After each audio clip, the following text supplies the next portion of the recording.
r/AskReddit. What facts about history will never be taught in school? The US government went to war in Guatemala over bananas. Hitler's nephew served for the US in World War II. The Diary of Anne Frank included a lot about masturbation and self-exploration, but it was edited out. Here is an excerpt of such a part of the diary. Until I was 11 or 12, I didn't realize there was a second set of labia on the inside, since you couldn't see them. What's even funnier is that I thought urine came out of the clitoris. When you're standing up, all you see from the front is hair. Between your legs there are two soft, cushiony things, also covered with hair, which press together when you're standing, so you can't see what's inside. They separate when you sit down and they're very red and quite fleshy on the inside. In the upper part, between the outer labia, there's a fold of skin that, on second thought, looks like a kind of blister. That's the clitoris. The Tulsa Race Massacre. In the early 1920s, Tulsa, Oklahoma had a very affluent black neighborhood called Black Wall Street. Basically, many African Americans were doing better financially than whites. White folks were angry about their success and wanted their land. An African American was wrongly accused of assault by a white girl, and the whites used this as an excuse to attack the neighborhood, including dropping bombs from World War I era planes. Many were killed and beaten. Over 10,000 people were left homeless due to houses and businesses being burned down. This is the greatest single incident of racial violence in US history. That Argentina pretty much eliminated the black race. They had ways to get rid of the men first, not as much for the women though. Once the male to female ratio drastically dropped, black population, the women were pretty much forced to sleep with white men in order to wash out the black. The black population was so low, the Argentine government pretty much removed the black option as a race. Crazy how they succeed. Captain Bartholomew Roberts the pirate gave his pirate crew a bedtime. Go to have your 8 hours so you can make that pillaging tomorrow.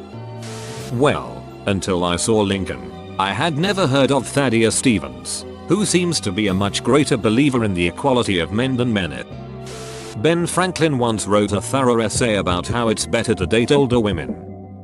That you need to remove the whole good guys and bad guys mentality and actually learn to accept different moral standards of the past. For example, in UK schools, when the empire is covered, it's from a perspective of how bad and evil it was. Yet when it comes to Romans, Saxons, Vikings, etc., it's more about what happened and the consequences without any direct judgment given. The Romans are covered for their historical impact to the British Isles, not condemned for their brutal suppression of the natives. Vice versa. In World War II, it's all about how great the Allies were in defeating the Axis. They would never cover stuff such as the Dresden bombings.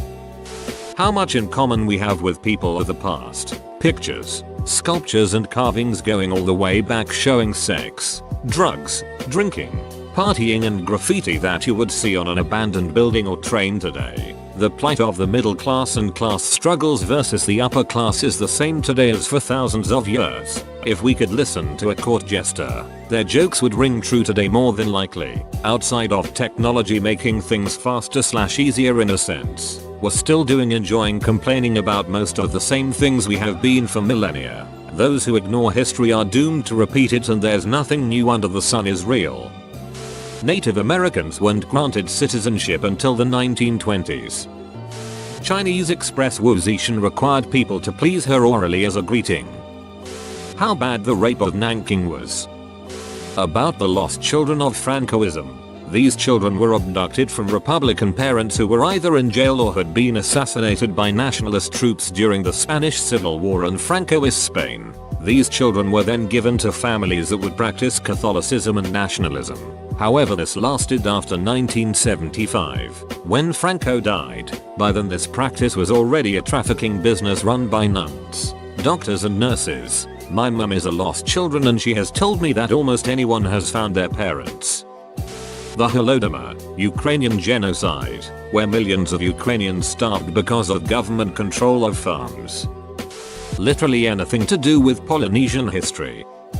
It took me an anthropology class in college to learn about human zoos. That is, zoos where white people paid money to see Aboriginal people from various regions in cages. It happened all over the world, including in the Bronx Zoo in, like, The 1920s. I had never heard about anything like that in any schooling before that, and I doubt most people have. Turkey genocided Armenians.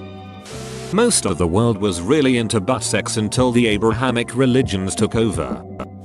How there was a time called 2020 and people went crazy buying all the toilet paper, but forgot the condoms, and that, kiddies, is how you were made. How Britain and France screwed up the Middle East for 120 years. Okay, I got a bit of backlash for this post. Yes, while the Middle East could have changed this, the French and British definitely did contribute to their instability. Hitler gave his soldiers meth because it was performance enhancing. The Japanese military kidnapped hundreds, if not thousands of Korean and Chinese women during World War II and forced them to be sex workers for the Japanese military. Some Japanese women were even drafted to be comfort women, but they didn't know what they were being drafted for until they were there. It's actually a pretty common thing in many wars, because the military wants to keep the soldiers pure by kidnapping these women. They know that they aren't riddled with STDs. It's very sad, especially because when the war is over, many of the camps are cleared and these women are forced to find their way back home without even knowing the war is over. If they aren't too afraid or ashamed to go back home, they're usually turned away from their families because they are so ashamed of what happened. If you go back far enough, everyone's ancestry contains rape at some point. Korean comfort girls and women who were forced to be sex slaves to the Japanese soldiers before and during World War II.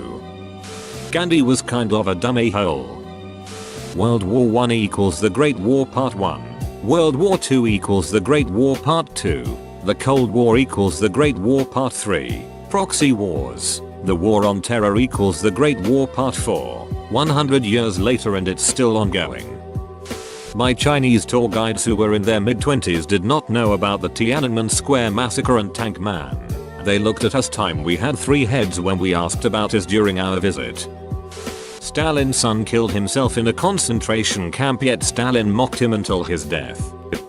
That the Atlantic slave trade was fed by fierce African tribes enslaving and then trading off less fierce African tribes to the ships that took them to the colonies. Europeans kept dying of disease when trying to penetrate too far inland in Africa. Coastal Africans would capture slaves, or acquire them by trade themselves, and then trade them to the Europeans for manufactured goods, and cowrie shells, I guess.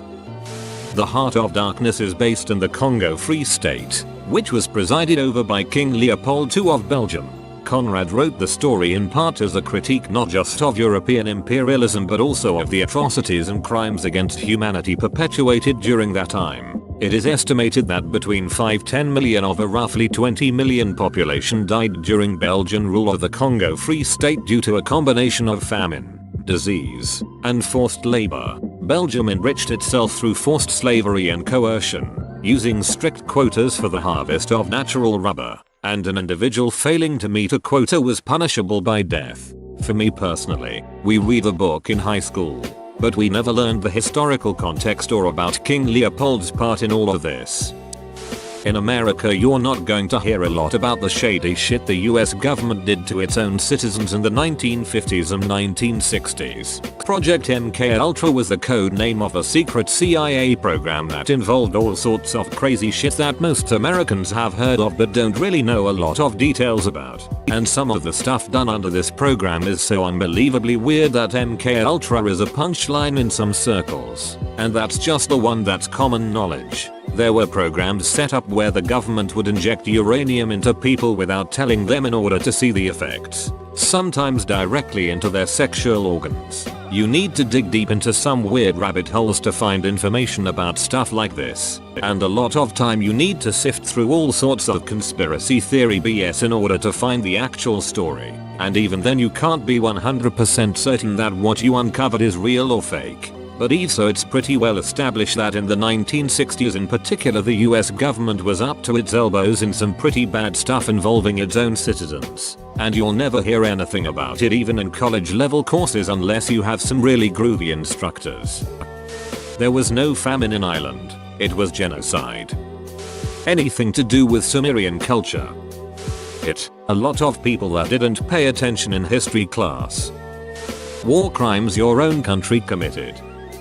I think this is something that generally isn't taught. The Triangle Shirtwaist Factory fire. I learned about it in middle school. Then the professor mentioned it in college and no one else in my class heard of it. Then I stumbled upon an article to use as a teacher. None of my co-workers had ever heard of it. It's had a huge impact on safety regulations. Edit. Apparently my district just failed. I'm glad so many of you have learned about it. The CIA proposed committing a false flag terror attack which included shooting down a fake passenger jet as an excuse to invade Cuba. JFK rejected the operation. That Franklin Roosevelt supported Mussolini and said something along the lines of how he wished he could emulate him back home. Obviously, we can ignore the rest of the effort that the US put into helping the Nazis. Both Roosevelt and Stalin wanted to execute every single captured German soldier. Winston Churchill nipped that in the bud and said something like, "No, I will never execute somebody for fighting for their country." The US was responsible for hundreds, if not thousands, of rapes throughout Europe during World War II. The only people ever charged were black people. The US tried to enforce racial segregation within the UK and Australia during World War II, even going as far as ensuring that they did not purchase from any shop that sold anything to black people. This resulted in countless fights between British and American soldiers. One American died in Australia as a result of these fights. The black Americans stayed hanging around with the British and Australian soldiers, which had minimal racism. African history gets pretty crazy. I'm writing a paper right now about how the British handpicked Idi Amin to run Uganda after Uganda had been independent for almost 10 years. Idi Amin ended up being a brutal dictator who killed about 500,000 people in Uganda. The British contributed and may have even facilitated the overthrow of Milton Obote in favor of Amin because Obote was introducing policies that would take away British companies that were being used to exploit Uganda for resources. How Polish pilots helped to prevent the invasion of Britain during World War II, nor how Britain and France failed to meet the support agreement. The facts that were never recorded and the facts that were recorded but destroyed. John Wilkes Booth's brother saved Lincoln's son Robert Todd Lincoln. Robert Lincoln was traveling by train from New York to Washington. He got off the train during a stop at Jersey City. He saw that the platform was extremely crowded. In order to be polite and wait his turn, he pressed his back to one of the train's cars. About 30-60 seconds later the train started to move. The train wiped him down and dropped him into the space between the platform and train. Abe's son would have died if a stranger hadn't yanked him out of the hole by his collar. The stranger was Edwin Booth, a good actor in the 19th century and the brother of John Wilkes Booth. John Wilkes Booth was the guy that killed Abe only a few years later. Whoa, you made it to the end? You're a ducking beast. I'll cut you a deal. Smash like and subscribe for more curated content, bruh. It's free and that's a great price.